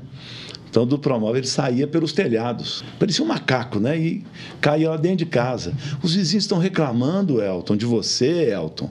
Então, ele era assim, né? E agora está firme na nossa igreja, está na alegria, entregou o coração para Jesus. Um atleta, assim, fantástico ele, né? Ele teve jogando, foi no Benfica? Ah, você está falando do meu Elton. É o seu Eltinho. Eu estou falando do Eltinho, irmão da Eliana. Não, estou falando do seu filho. O seu filho goleiro. Mas eu estou muito feliz que o Eltinho, irmão da Eliana, da Juliana, converteu, da Dora, converteu e está na nossa igreja. Glória muito a Deus. firme. Glória a Deus. Mas o Elton, o nosso filho, goleiro, né? Ele começou no vôlei. Muito por causa da influência da mãe, bem no voleibol, mas um dia chegou. Ele é muito interessante, quero reunião, aí, quero ir para o futebol. Aí foi para o futebol, andou demais, aí Criciúma, Botafogo, São Caetano de São Paulo, aí o Boa Vista de Portugal o contratou. Aí ele passou 2 anos sendo melhor e tal, e o Benfica o comprou. Ele entrou para a história do Benfica como um dos goleiros que ficou mais partidas sem tomar gol. Jorge Jesus era o treinador dele. Mas aí ele foi expulso num jogo, aquela jogada que sai da área, faz a falta e o árbitro o expulsou na final da Taça de Portugal. Aí ele perdeu a chance, ficou na reserva. Aí resolveu ir para a Turquia. Teve uma proposta da Turquia, do Antalya Sport. Então ele está na Turquia, joga depois da manhã. Eles jogam, está jogando bem e está muito feliz e uma felicidade maior que está esperando o primeiro filho. A Camila, esposa dele, né? Filho do Dr. Rubem, psiquiatra. É muito interessante essas coisas de igreja, né? O avô da Camila era líder na nossa igreja, irmão Felício Oliveira. Ele foi tesoureiro, foi tudo da igreja, era assim uma referência na central. Ele e os nossos antigos, irmão Francisco Gatti, Nilson Delmenese e o irmão Felício. Então, para mim, assim, é uma emoção ver o Elton casado com a neta do irmão Felício, né? Que era um exemplo para todos nós, né? Essa é uma coisa muito legal. Amém. O mesmo para Daniela e o Daniel, né? A gente tem foto do Daniel e da Daniela, quase que bebê juntos assim, né? E é interessante que eram os que mais brigavam. Daniel e Daniela. Essa menina com essa voz dela, não aguenta essa menina. Casou com ela. Vai aguentar pro resto da vida. A gente está falando de família e eu tenho um assunto que tá muito, não vou falar polêmico, mas está sendo discutido. Você falou muito bem da mulher do Provérbios 31, né? Hoje, o valor da mulher, e que se coloca através do feminismo, ela está na rua, no trabalho dela, na evolução da carreira dela. Não vou discutir isso, mas eu queria saber para o senhor e para a sua família o quão importante foi a Eliane sair, não abandonou. Ela viu que o propósito era outro, né? O propósito da nossa vida aqui na Terra é outro. E na hora que ela sai, né, ela deixa a carreira dela e investe na família, o que o senhor vê isso como um valor? O que mudou? O senhor vê essa diferença? Na verdade, nem sentiu o que mudou, porque, você imagina, ela estava jogando um campeonato brasileiro grávida. Nasceu a Débora, 7 de outubro de 86. A Débora nasceu. Eliana já estava com ela, né? Já estava com ela. A gente não viu nenhuma mudança. A única mudança que teve é que nós ficamos 7 anos sem ter filho, por causa dos compromissos dela, né? Preparação para a Olimpíada, preparação para o Mundial. Era desse jeito, ficava no Rio de Janeiro, concentrado, 5 meses. Uma vez, ela foi para a Olimpíada, voltou da Olimpíada e o atleta estava excursionando para a Europa. Nós ficamos 70 dias sem encontrar. O dia que nós encontramos, que a gente abraçou assim, dava choque. Dava choque na gente, assim. Dava choque. Então, nós não sentimos em casa isso, porque ela é assim, sabe? Ela é muito organizada e eu tenho até medo, assim, de marcar coisas sem conversar com ela. Aí eu pergunto para ela, você está esquecendo disso aqui? Então, ela é muito organizada e nossos filhos são assim. A Daniela espetáculo. A Débora, mais velha, está no Canadá com o marido, com a filha, trabalha numa empresa americana. E o Elton fez economia até onde pôde por causa do compromisso com o futebol. Ele já estava jogando competição, ele estava no Grêmio naquela altura, ele teve que trancar a matrícula, né, da economia. Mas uma cabeça muito boa. Nós acertamos, né? Então a gente fica vendo hoje as filhas da Daniela. As filhas da Daniela é assim: Marina, mais nova, 2 anos. Vovô, é o seguinte, vovô, eu quero casar com Jesus.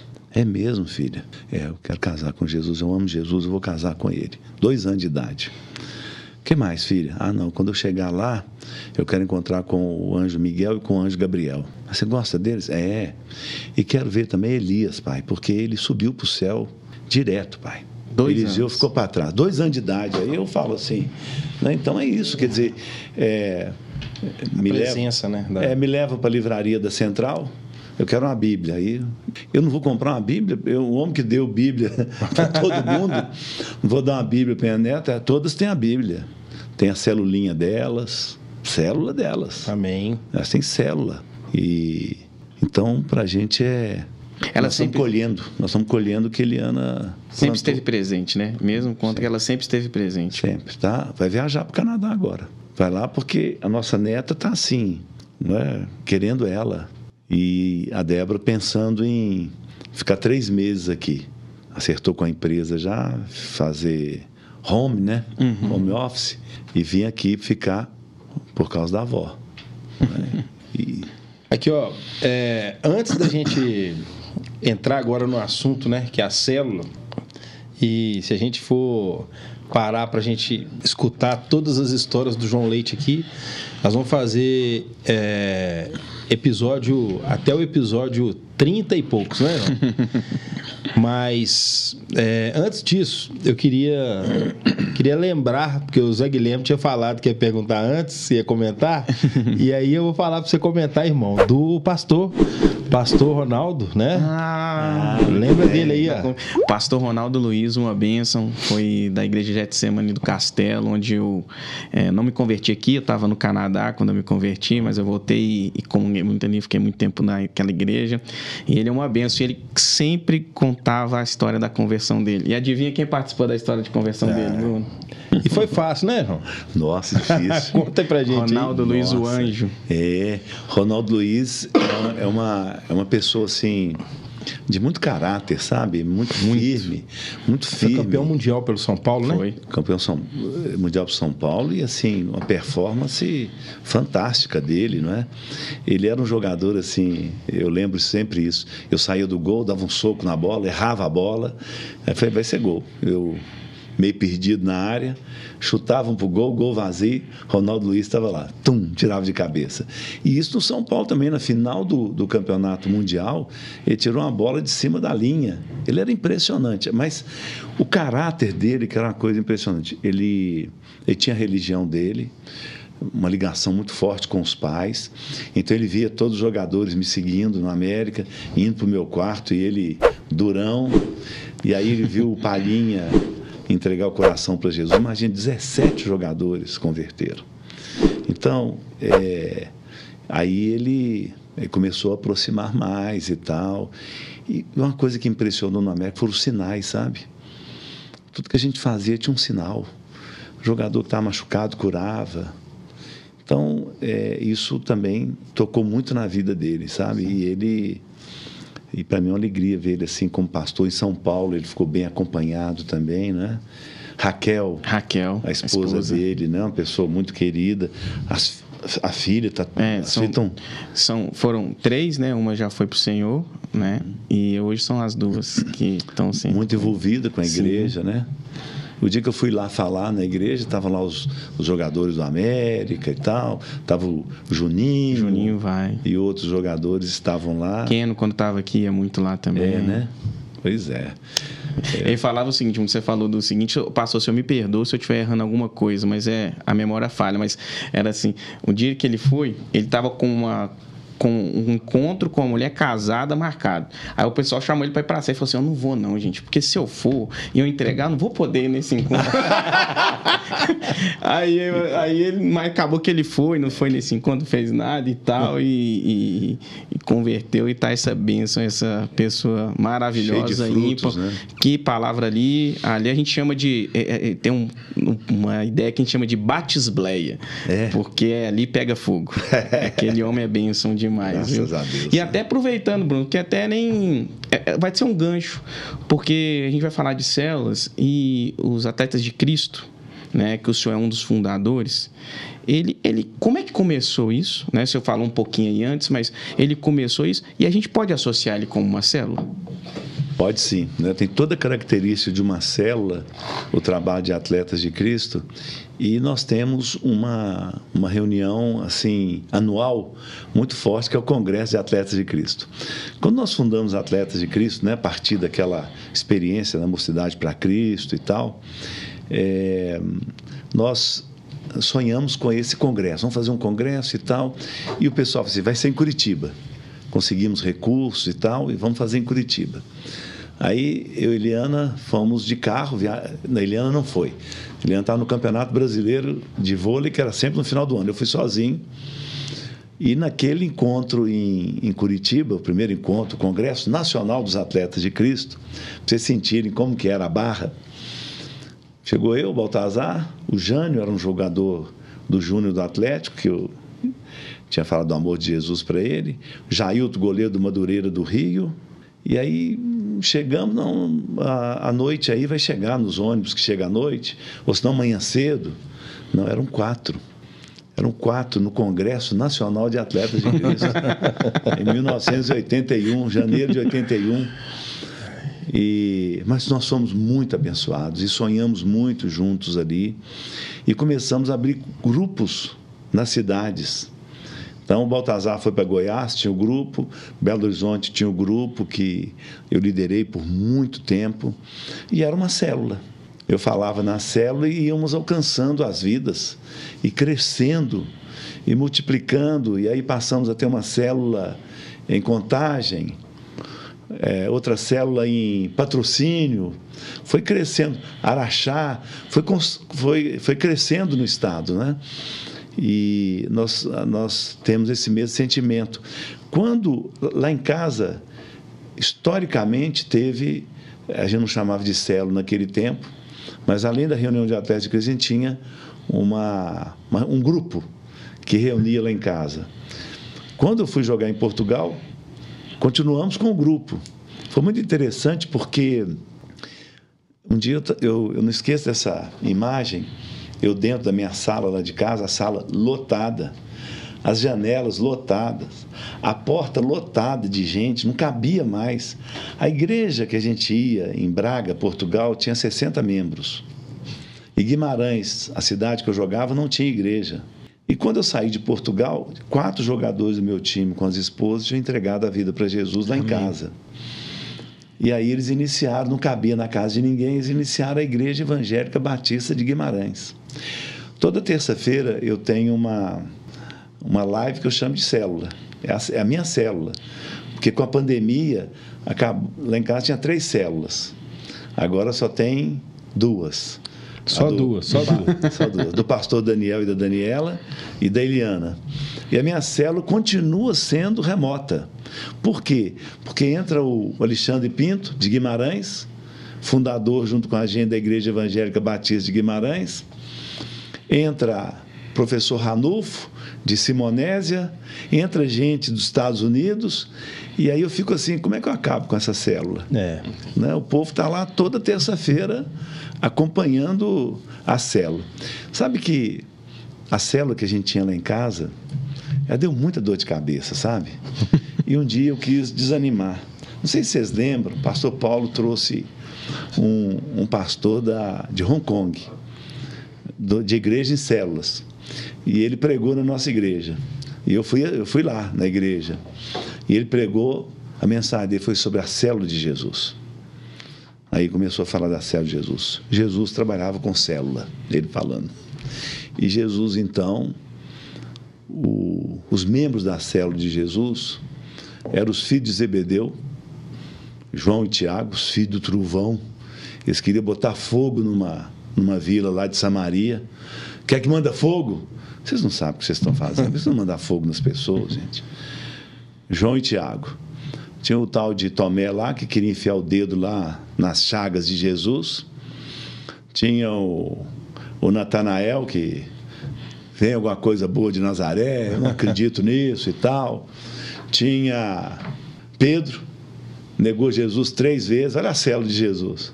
Olha os elementos da célula de Jesus. Passa a faca na orelha a espada, arrancou. E, para fechar, o tesoureiro da célula era Judas Iscariotes.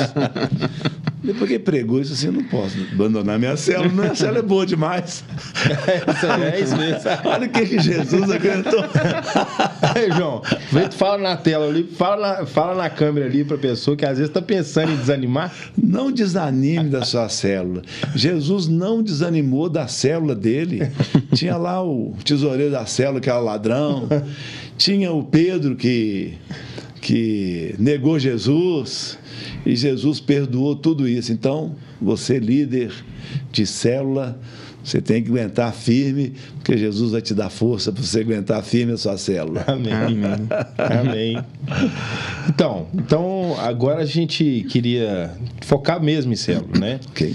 E, assim, eu não sei, igual você falou, você tem essa célula online e tudo, mas antes da pandemia, você estava com essa célula também, você tinha 3 células na sua casa, igual você falou, mas eu queria que você falasse para mim o seguinte, célula, né? O que é uma célula para você e o que é essa célula, né? Ou o que é a célula? Ela anda assim, na mesma toada ali, né, do evangelho. O que você entende? O que você associa célula com o evangelho? O que é célula para você, que é um cara evangelista, né? Então, assim, a gente sabe que tem coisas que não acontecem dentro do templo, né? Mas eu queria que você falasse para mim, assim, no seu coração.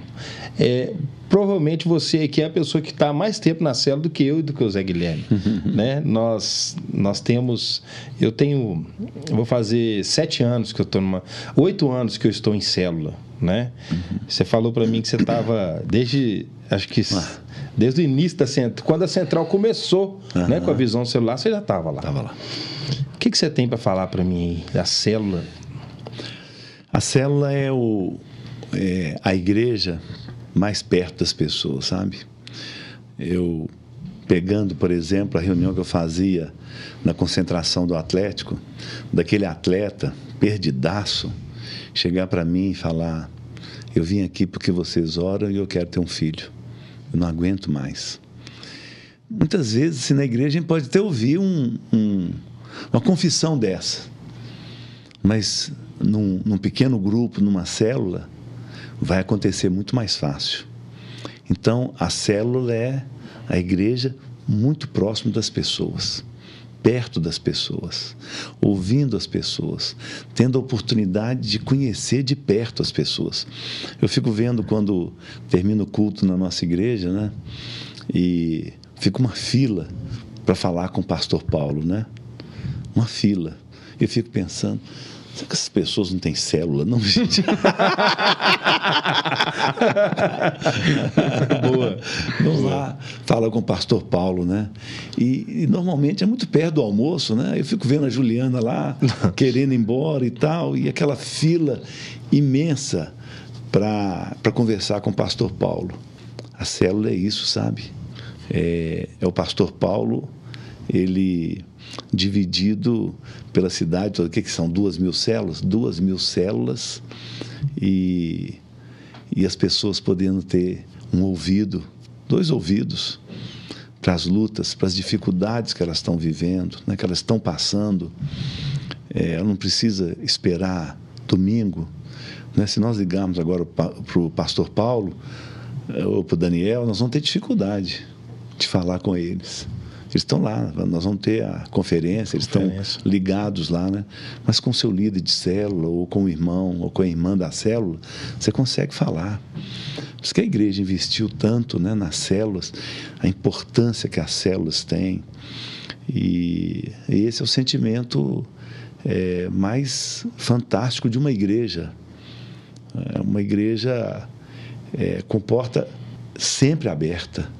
Está fechado lá agora, lá no Luxemburgo. Está fechado no Boulevard. Está fechado lá no Vila Estrela com Batista, não é? Mas um barraco lá da Vila Estrela tem célula. Amém. E está aberto. Amém. O tempo todo. Né? Você tem a casa das pessoas para você ir. Qualquer dia da semana tem uma célula em Belo Horizonte aberta. Morreu meu parente. O pastor Paulo está viajando, o pastor Daniel, os pastores nossos estão viajando. Mas tem a célula. Está pertinho de você, né? Para você ser acudido, para você ser acudida. É uma coisa espetacular, né? Eu fico pensando sempre naquele tal de Noé. O tal de Noé era o cara, né? O cara ficou, alguns falam que são 50, 60, 120 anos construindo uma arca para um lugar que não tinha nunca chovido, não é? Ele estava lá construindo a arca, a porta escancarada da arca, foi construindo, e os vizinhos vendo aquilo. Mas vai chover, vai cair água do céu. E ele pregando o tempo todo, com a porta aberta. A porta estava aberta. Mas um dia, Deus fechou a porta por fora. Não entrou mais ninguém. Às vezes, nossas igrejas, conforme o dia está fechado, a célula não. A hora que você quiser, você fala com alguém da célula. O minuto que você quiser, você fala com alguém da célula. O seu líder, ou as pessoas ali, os mais maduros da célula, as mulheres. É uma coisa fantástica, né? Amém. É sensacional, né? Assim, a gente é fã. E aí o senhor estava falando que o senhor estava cansado de certo momento da sua célula, mas é porque o senhor tinha 3. Tem gente que não quer um. O senhor tinha 3, ele cansou e ia fechar uma. Mas assim, eu acredito que o senhor tenha visto muita mudança, né, nas pessoas. Mas o senhor viu mudança na sua casa quando o senhor abriu para receber célula? A minha casa é uma mudança permanente, sabe? É uma construção. Minha casa é uma construção. Minha casa é o lugar de... Chegaram hoje 2 irmãs da Alemanha com os filhos. Para onde elas vão? Lá para casa. Estão lá em casa. Participavam da célula, chamavam pessoas para a célula.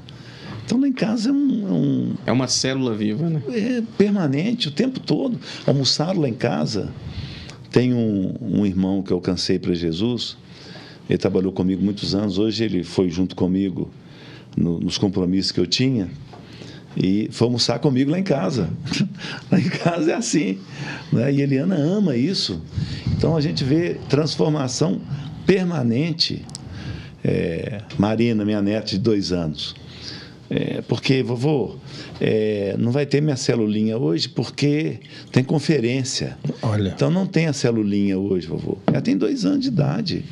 Então a transformação, Zé, lá em casa é permanente em todas as questões. É muito interessante, Eliana, ela faz a célula dela, né, de mulheres, e a célula era 6h30. Agora é 5 da tarde. Eu falei, meu bem, por que é 5 da tarde? Para a gente aproveitar mais. Você não quer aproveitar mais. Aí chega lá a irmã Flora, a irmã Gisela, chega lá a irmã Adriana, chega aquelas irmãs todas lá, né? E eu aproveito, porque eu chego do trabalho lá pelas 5 horas, tá lá aquela mesa colocada. Isso que eu ia falar, stand de irmã aí deve ter bolo. Essas coisas não devem faltar não, né, João? Então, não é uma coisa estática, sabe? Ela é permanentemente, e vem as lutas, vem as dificuldades. Gente, eu gostei tanto daquele pastor americano, aquele que falou, não sei se é aquele que tem aquela rouquidão, e ele contou sobre uma experiência no Arizona, nos Estados Unidos, estão lembrados?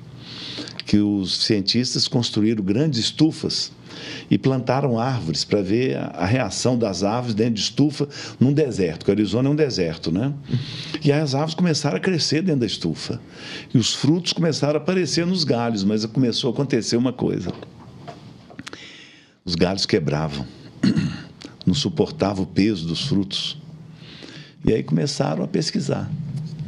Descobriram que a árvore precisa de vento. O vento balança a árvore, vai criando flexibilidade nos galhos. Então, o peso dos frutos não quebra o galho das árvores. Vocês já ouviram falar que o bambu geme? Que é bambuzal gemendo, fazendo aquele barulhão todo. E ele falou, então, que é assim a nossa vida também. O vento toca na nossa vida. Então, nossa casa, nós recebemos sempre pessoas que o vento está batendo pesado na vida delas. E a célula é isso. É esse lugar. E como na nossa também, né?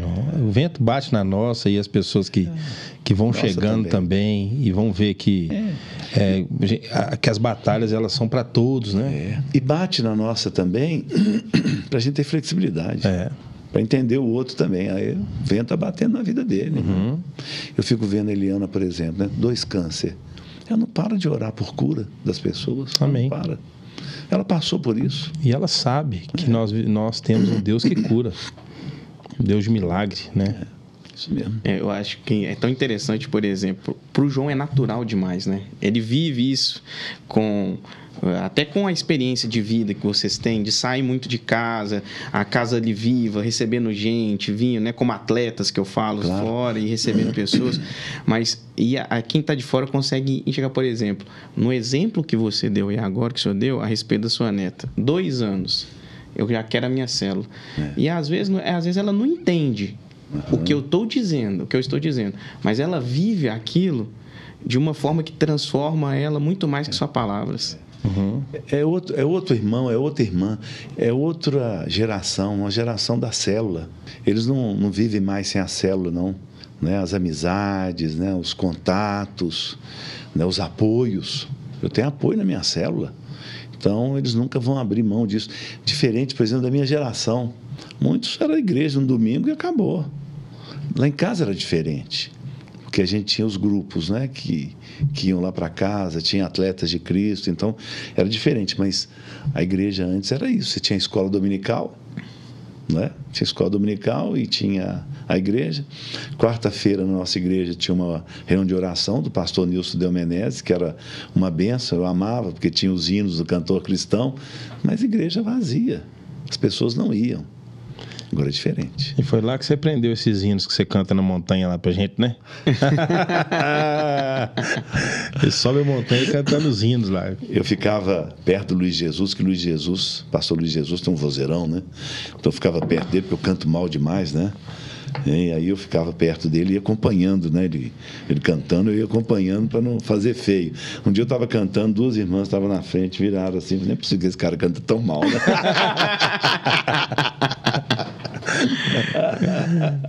João, e me conta aqui, para você, né? O que é preciso para ter uma célula? Fala aí, talvez, para aquela pessoa que está com medo de começar. Talvez tenha um cara que está com medo de começar e fala assim, eu não tenho esses atributos, ou eu não tenho aquilo, né? Mas o que precisa para ter uma célula? E além disso, eu já vou emendar. Depois eu queria que você falasse assim, ser anfitrião. Qual que é o prazer, a sensação de ser um anfitrião e receber uma célula na sua casa? Essas duas aí para você emendar. Tá. Bom, primeiro, a célula é o chamado evangelístico, é o chamado do dom de oração, libertação, cura. Isso tudo é a célula, é a igreja. Então, a pessoa tem esse chamado, não é? Eu lembro aquela irmã que pregou na nossa igreja, Lucas capítulo 9, verso 1 e 2, tendo Jesus convocado suas discípulos e seus discípulos, deu-lhes poder e autoridade para pregar o evangelho, curar os enfermos e expulsar os demônios. A célula é isso, não é? Aquela pessoa que esteve na igreja no domingo e não recebeu nem oração para cura, para libertação, né?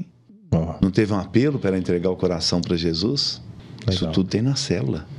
A célula é a igreja próxima dessas pessoas. E onde é que você está preparado para falar isso? Na igreja. Você vai no domingo, tem aquela pregação, tem aquela palavra. O que mais, hein? Você precisa para ter uma célula? Amor. Amor pelas pessoas. Receber as pessoas em casa, não é? Ajudá-las, abençoá-las. Daniel mora num prédio, Daniel e Daniela, e a célula deles é monstro, né? É grande demais. Está sempre multiplicando. E não pode ser no prédio dele porque os vizinhos reclamam. Eu moro no segundo andar, no primeiro andar é salão de festa e tal, né? Chumbo trocado não dói, né? Se o salão de festa faz barulho, nós vamos trocando chumbo, né? E eu fico vendo lá, naquela célula imensa, pai e mãe com os filhos, na celulinha da Nininha, da Marina, aquela coisa fantástica, sensacional. Ali acontece de tudo, né? Aí eles aconselhando, ajudando, abençoando. Isso é uma coisa hoje que não pode ser mexida. Eu até acho que um dia mexeu, né? Porque tinha aqueles que, na Bíblia, em Atos, conta que tinha aqueles que reuniam em casa. É isso que está acontecendo, né? Por isso que a célula é tão fundamental e ela é fácil de ser aberta, porque não somos nós que temos que fazer nada, não. Quem vai trazer as pessoas é Jesus. Amém. Ele ama as pessoas, ele quer um lugar para essas pessoas chegarem. Então, não temos que fazer nada. Outra coisa que a igreja se organizou muito, você tem uma lição para dar sempre, hein? Sempre, e lições boas mesmo. Eu fico vendo, eu faço a minha remota, né? As pessoas são tão abençoadas com aquela lição que foi preparada pela igreja. Então, está tudo preparado, eu só perdi o segundo. E aí, a sensação que você tem de ser um anfitrião, de abrir sua casa para ser. Nesse momento eu sou um anfitrião, assim, eu e Eliana... sua casa é uma casa aberta para a célula. Então eu sou muito abençoado por isso, né? Porque... primeiro, eu chego lá e me alimento, né? Tem comida? Ô, João Leite, tem comida em célula, João? Tem comida demais em célula. É benção, o povo chega. Foi ontem. Não, terça. E o bom do anfitrião é que o povo vai embora e ainda deixa os quitutes lá, né, João? Eu comi até ontem lá um bolo que deixar lá. Um bolo fantástico, né? Então, esse é o sentimento, e de ver as pessoas, né? Eu não sou da célula da Eliana, são só mulheres, mas eu fico vendo a transformação na vida delas, né?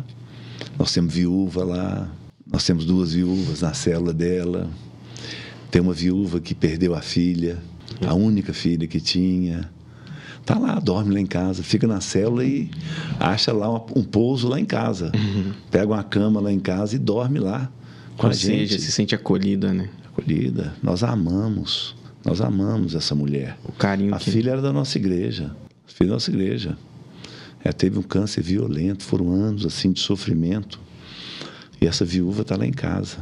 Tem outra viúva lá em casa também, na célula da Eliana. Então, é assim, é alegria de chegar e ver aquelas pessoas lá. Onde é que elas estariam se não fosse a igreja? Se não fosse a célula? Quais ensinamentos elas estariam recebendo? Onde que elas estariam? O problema é o seguinte, a viúva, né, gente?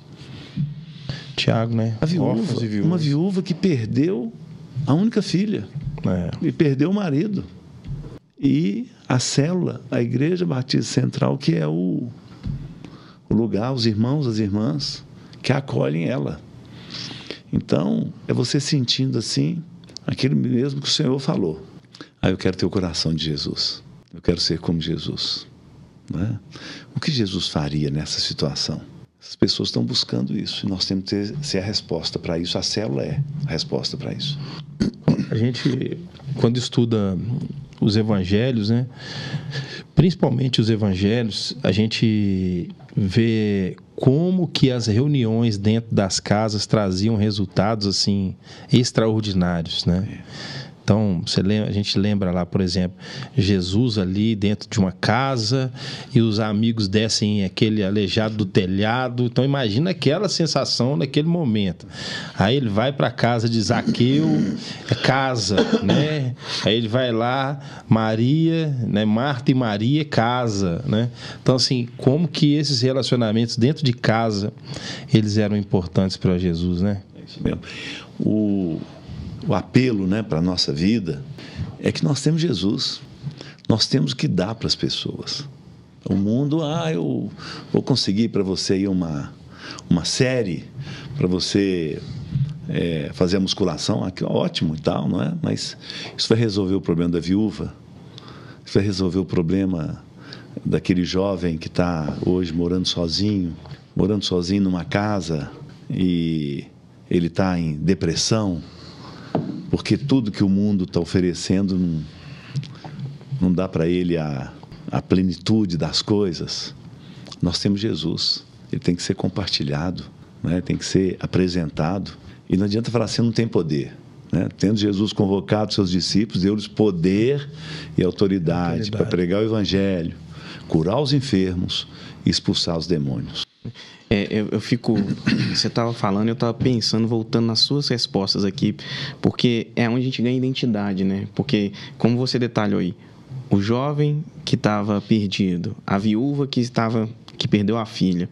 Será que o pastor Paulo, no nosso caso da Igreja Batista, teria condição de cuidar dessas pessoas de uma forma tão próxima, né? E aí a gente vai crescendo e vai vendo o quão importante é, mas não basta só o seu líder, né? A pessoa tem que estar disposta a estar lá dentro, ela tem que se entregar de verdade, né? Ela tem que confiar. E a gente fala muito num ambiente de confiança para que as coisas aconteçam lá dentro da célula. Para o senhor, assim, para a gente pensando nos desafios de uma célula, para o senhor tem alguma recordação, alguma coisa que é muito desafiador para o senhor dentro de uma célula? Para o João Leite mesmo, que possa ser inspiração para um outro líder que está chegando, para uma pessoa que quer abrir uma célula? A célula vai trazer para nós assim, experiências assim, desafiadoras, porque nós vamos lidar com aquilo que Jesus lidou nas casas. Né? Jesus lidou isso nas casas, lidou com o cobrador de imposto, né? Com Mateus, né? Levi, cobrador de imposto. Aquele cara era um traidor, ele estava cobrando imposto e passando dinheiro para Roma.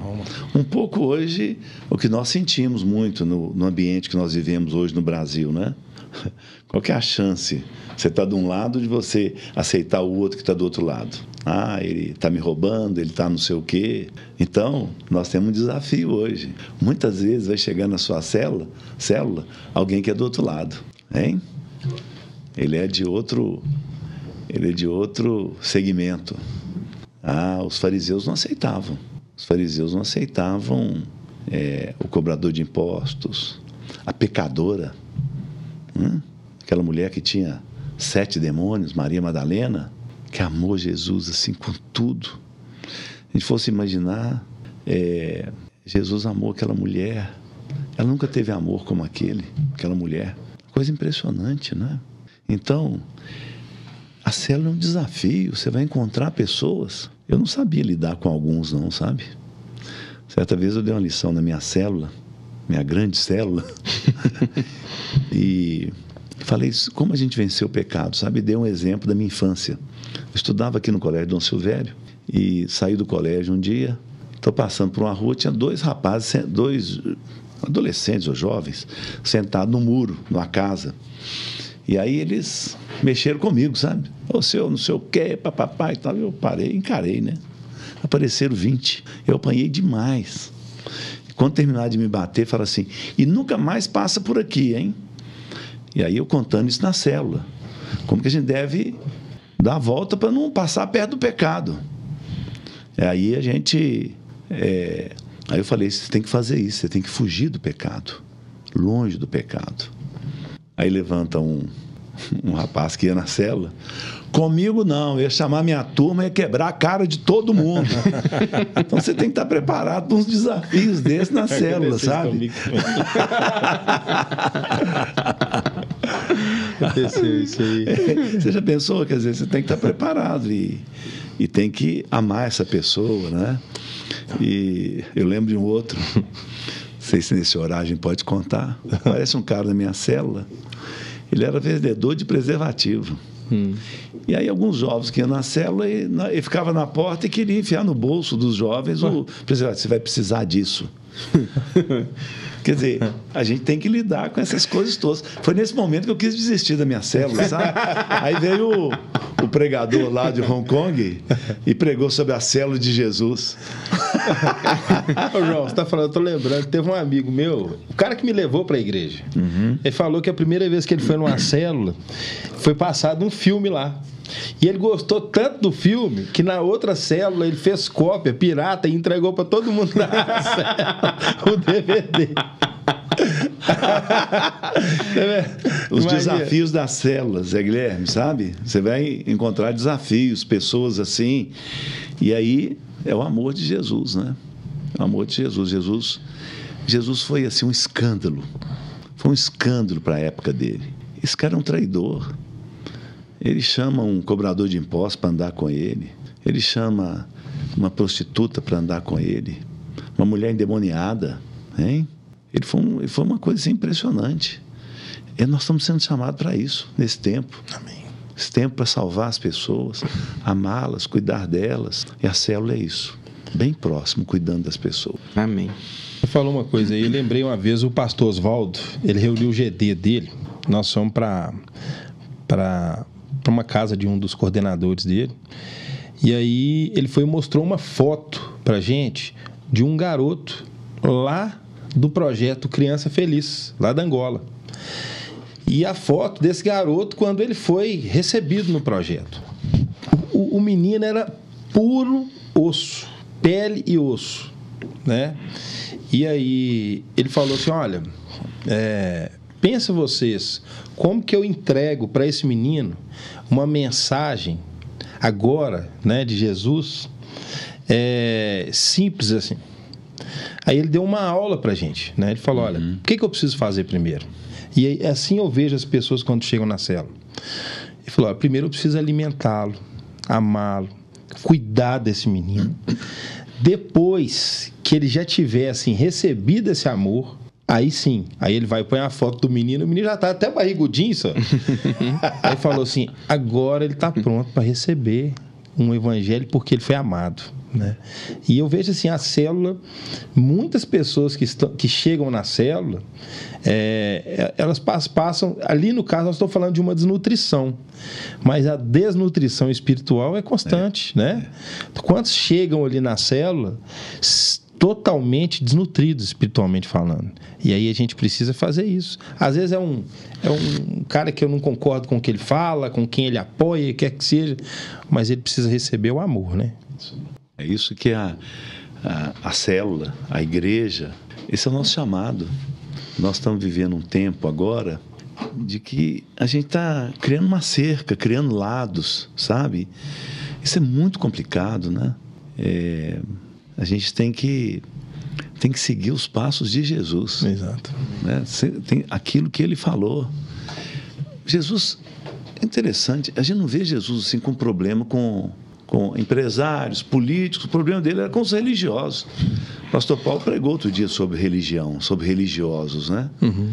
Porque isso apaga o amor. Essas regras aqui, você tem que seguir todas elas. Se não seguir, está fora.